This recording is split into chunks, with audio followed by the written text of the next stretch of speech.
Hello दोस्तों। Domain registration करना ये जितना आसान काम होता है उतना ही मुश्किल होता है कि क्या नाम रजिस्टर करें। अगर हमारे चॉइस का नाम हमें अवेलेबल मिल भी जाता है तो भी हमको ये चेक करना ज़रूरी है कि वो किसी का ट्रेडमार्क ना हो। तो मैं आज आपको इस वीडियो में ग्लोबली और इंडिया के लिए ट्रेडमार्क रजिस्ट्रेशन सर्च कैसे किया जाता है उसके बारे में इंफॉर्मेशन दूंगा। तो आप इस वीडियो के साथ बने रहिए और अगर आप इस चैनल पर पहली बार आए हैं तो हमारे चैनल को सब्सक्राइब कीजिए।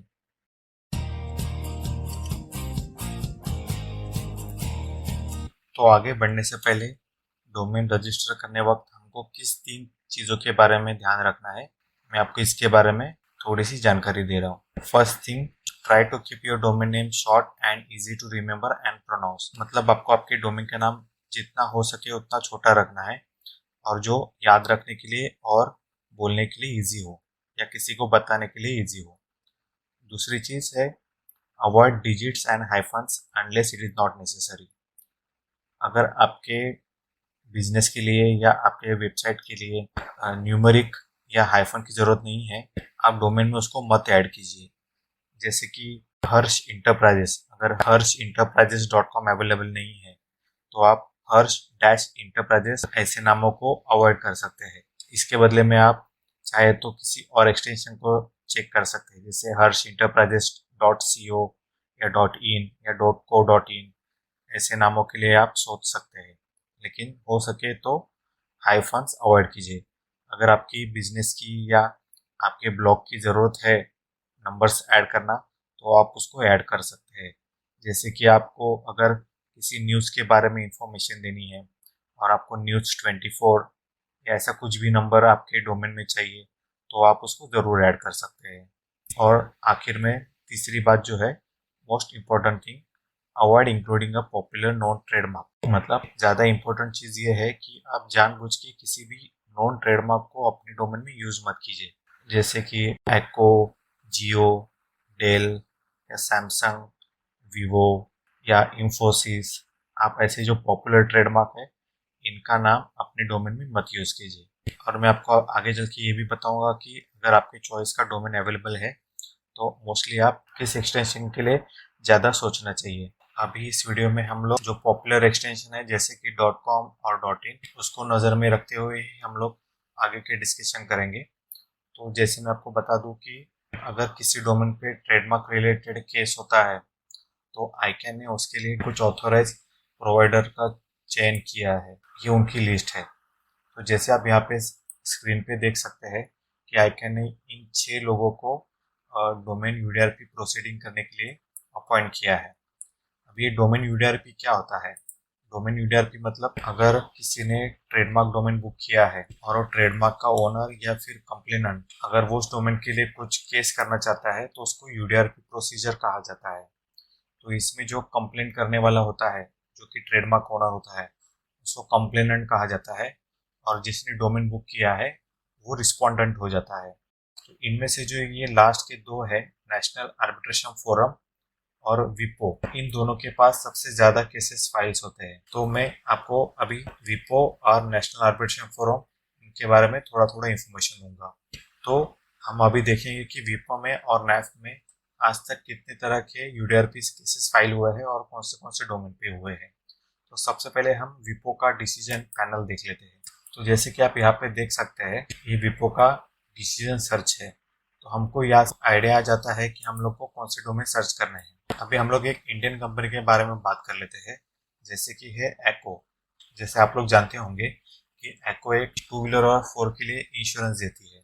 जैसे सिर्फ एक्को वर्ड यूज करने से क्या हो सकता है आपके डोमेन में, मैं आपको इसके बारे में विपो के साइट सर्च करेंगे।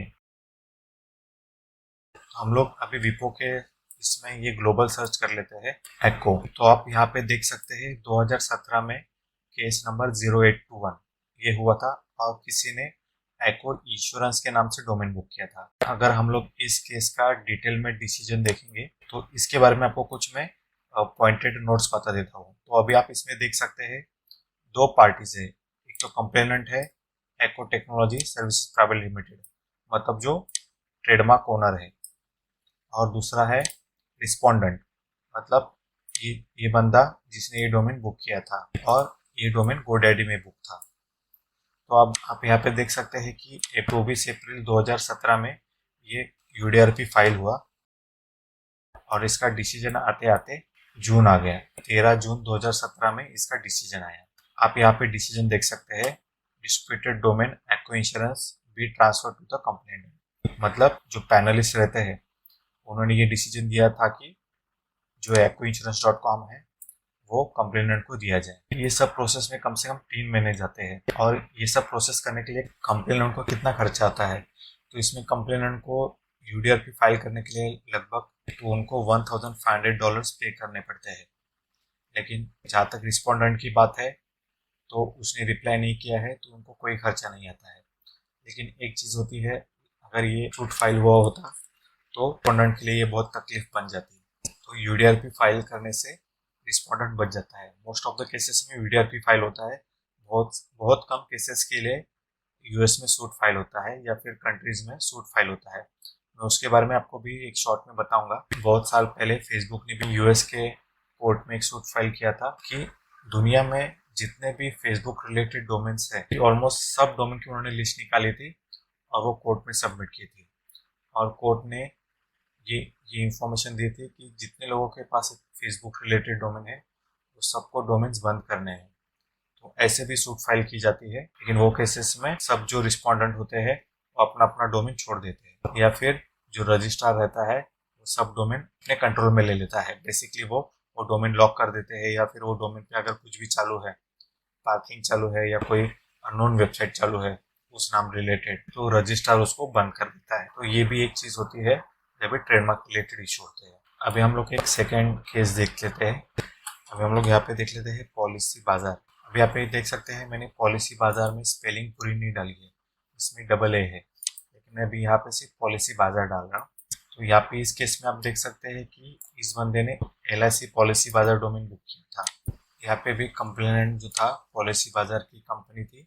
ये जो बंदा है इसने ये डोमेन बुक करके रखा था और इस केस का डिसीजन भी सेम ही है कि disputed domain LIC policy Bazaar be transfer to the complainant. Almost 95% से ज़्यादा केसेस में अगर आपने ट्रेडमार्क डोमेन बुक किया है तो वो डोमेन कंप्लेनेंट को दिया जाता है। अगर आपने डोमेन बुक करते वक्त प्राइवेसी प्रोटेक्शन लिया है तो ऐसे सिचुएशन में उसका भी कोई मतलब नहीं रहता है। पॉलिसी बाजार में एक दूसरा केस है, जैसे आप देख सकते हैं कि कोई दुबई की कंपनी ने पॉलिसी बाजार .ae डोमेन बुक कर लिया। अभी इसमें क्या है कि इंडियन कंपनी ने जो दुबई की कंपनी है उन पे केस कर दिया। तो ये केस में भी आप देख सकते हैं कि अगर कोई ट्रेडमार्क है तो आप उस ट्रेडमार्क का कोई और एक्सटेंशन जैसे कि .ae, .uk, .us ऐसे भी बुक नहीं कर सकते। तो ये चीज़ भी आपको ध्यान रखनी पड़ती है।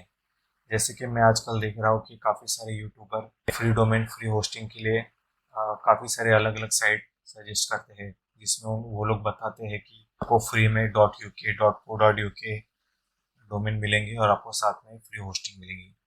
लेकिन मैं आपको सजेस्ट करूँगा कि और कंट्री के एक्सटेंशन के लिए मत जाइए। जैसे आप देख सकते हैं कि पहले freenom.com को बहुत सारे यूट्यूबर सजेस्ट करते हैं कि यहाँ पे फ्री डोमेन मिलता है, लेकिन ये सब जो डोमेन है वो किसी ना किसी कंट्री की एक्सटेंशन है। तो आपको जब भी कोई अच्छा डोमेन मिलता है, आजकल बहुत सारे एक्सटेंशन अवेलेबल है, तो अगर आपको .com, .in अवेलेबल नहीं मिलता है तो आप इतने सारे एक्सटेंशन है .live, .online, .biz, .info या .pro, ये सब डोमेन्स बुक कर सकते हैं। और ये जो बाकी एक्सटेंशन ये थोड़े महंगे ज़रूर है, लेकिन आपको एक अच्छा डोमेन मिल जाएगा और एक कीवर्ड रिच डोमेन भी मिल जाएगा। लेकिन मैं आपको यही गाइड करूँगा कि आप किसी और कंट्री का एक्सटेंशन मत बुक कीजिए, क्योंकि क्या होता है कि हर कंट्री की जो रजिस्ट्री होती है उनके काफ़ी सारे कानून होते हैं जो हम लोग को मालूम नहीं होते हैं। तो अभी यहाँ पे मैं आपको एक इंडियन कंपनी जो ट्रेडमार्क ओन करती है और किसी और ने उसका डोमेन बुक कर लिया था तो उसके बारे में बताता हूँ। जैसे अभी एक रिसेंटली केस हुआ था सन फार्मा का, इसका ट्रेडमार्क किसी और ने बुक कर लिया था। 2021 में विप्रो के अंदर सबसे पहला case, Sun Pharmaceuticals Industries Limited India versus कोई वियतनाम की कंपनी है, इन्होंने डोमेन बुक किया था newsunpharma.com। और ये केस भी आप देख सकते हैं 4 जनवरी को चालू हुई थी और इसका डिसीजन आते आते 14 अप्रैल आ गए। और इसमें भी वही लिखा है कि domain name news pharma transfer to the complainant. तो आपको हमेशा डोमेन चूज करते वक्त सही नाम चूज करना है। हो सके तो आप सबसे ज़्यादा यूनिक रहने की कोशिश कीजिए, कुछ नए नाम सोचने की कोशिश कीजिए जो किसी और ने बुक नहीं किया है। आप जितना पॉसिबल हो सके आप पॉपुलर ट्रेडमार्क से दूर रहिए। जो बिजनेस ओनर है उनके लिए ये सर्च काफ़ी ज़रूरी है कि जब भी वो कोई अपना बिजनेस चालू कर रहे हैं और अगर उनका बिजनेस गलती से भी अगर किसी और कंपनी के ट्रेडमार्क से मैच हो रहा है तो उनको इस रिलेटेड सर्च ज़रूर करना चाहिए। तो ऐसे और भी काफ़ी सारे टूल्स अवेलेबल हैं। ये इंडिया की पब्लिक सर्च ऑफ ट्रेडमार्क की साइट है, तो यहाँ पे भी आप नाम डाल के चेक कर सकते हैं। जैसे कि यहाँ पे मैं IHQ डालता हूँ। आपको यहाँ पे क्लास देना ज़रूरी होता है। अभी यहाँ पे ये जो लिंक है ये कहीं और पे रीडायरेक्ट हो रही है, लेकिन यहाँ पे मैंने जो क्लासिफिकेशन की लिस्ट है क्लास 1 से लेकर क्लास 45 तक ये लिस्ट यहाँ पे अवेलेबल है। मैं इसकी लिंक आपको डिस्क्रिप्शन में दे दूंगा। इस साइट काफ़ी स्लो रन होती है, लेकिन अगर आप गूगल में इंडिया ट्रेडमार्क सर्च करेंगे तो यहाँ पे आपको काफ़ी सारी अल्टरनेटिव साइट्स दिखाई देंगी। जैसे वकील सर्च है, इंडिया फाइलिंग्स और भी काफ़ी सारे है, क्विककंपनी.in, ये सब कंपनीज के साइट्स पे जाके भी आप ट्रेडमार्क सर्च कर सकते हैं। ये साइट बेसिकली क्या करती है, ये जो ट्रेडमार्क जो गवर्नमेंट की साइट है उनकी API यूज़ करके वो लोग यहाँ पे डेटा शो करती है। बेसिकली आपको सही डेटा ही मिलेगा। अभी तक डेटा सर्च हो रहा है, लेकिन यहाँ पे वो तुरंत बता रहा है कि IHQ नाम से क्लास 41 में ट्रेडमार्क रजिस्टर है। यहाँ पे हम लोग को यहाँ पे ट्रेडमार्क सर्च पे क्लिक करना है। लेट्स से कि हमको कोई स्पेक्ट्रा रिलेटेड डोमेन बुक करना है, तो हम लोग स्पेक्ट्रा नाम से एक बार सर्च कर लेंगे।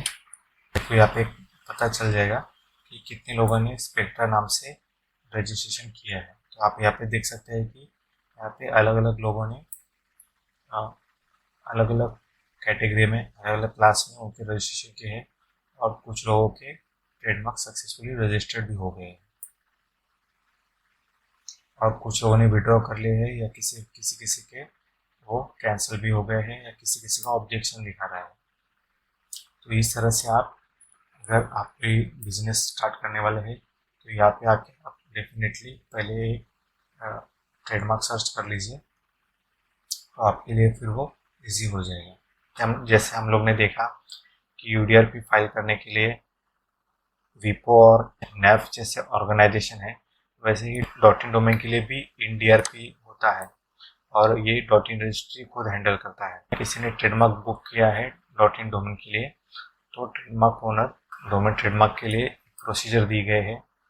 आप यहाँ पे उसकी फीस देख सकते हैं कि अगर आपको .in रजिस्ट्रीज के लिए INDRP फाइल करना है, डोमेन ओनर को या ट्रेडमार्क ओनर को 10,000 तक पे करना पड़ता है। आर्बिट्रेशन फी होती है 20,000 जो और टोटल अमाउंट बन जाती है 30,000 और प्लस हर एक हेयरिंग के लिए डोमेन ओनर को 2,000 पे करना पड़ता है।